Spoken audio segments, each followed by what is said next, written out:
Hey everyone, and thanks for logging on to WXYZ.com. I'm 7 First Alert meteorologist Mike Taylor. We are expecting to see some storms a little bit later this afternoon as well as the evening and possibly even overnight as well. The atmosphere is very unstable, so let me show you what's going on. I want to get ahead of the storm opportunities here. The radar is quiet for now, but the storms could definitely flare up into the afternoon and the evening. All because of this, the muggy meter is sky high, tropical air mass in place. It's the air you can wear, and it also fuels showers and thunderstorms. So here's the breakdown of the threats and the timing. It's going to be between around 3 p.m. and 10 p.m. We're under a marginal or level 1 risk of severe weather. With severe weather, tornadoes are possible, but I'm thinking that's our lower threat for today. It's going to be hail. If any of those storms could definitely punch into the instability, but damaging wind and also some flooding.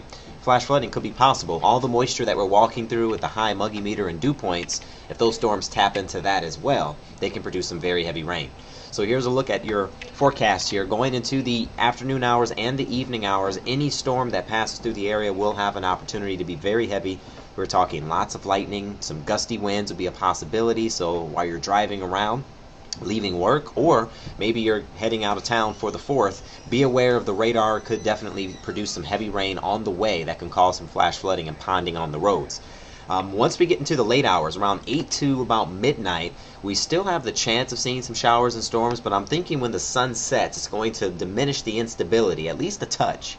And we'll have showers and storms in the area, but hopefully they won't be able to reach a severe level, but they'll still be very heavy, tropical-like.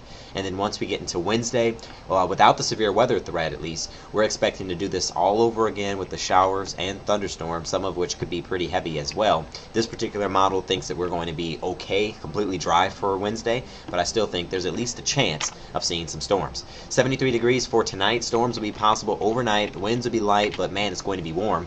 Into the day tomorrow, we'll be flirting with 90 degrees again. Not much change in the atmosphere, therefore not much change in the temp.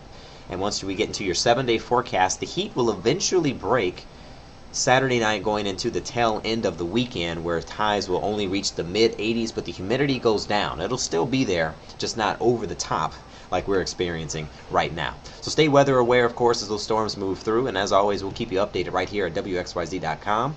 Next forecast update will be a little bit later this evening for an update with the storms.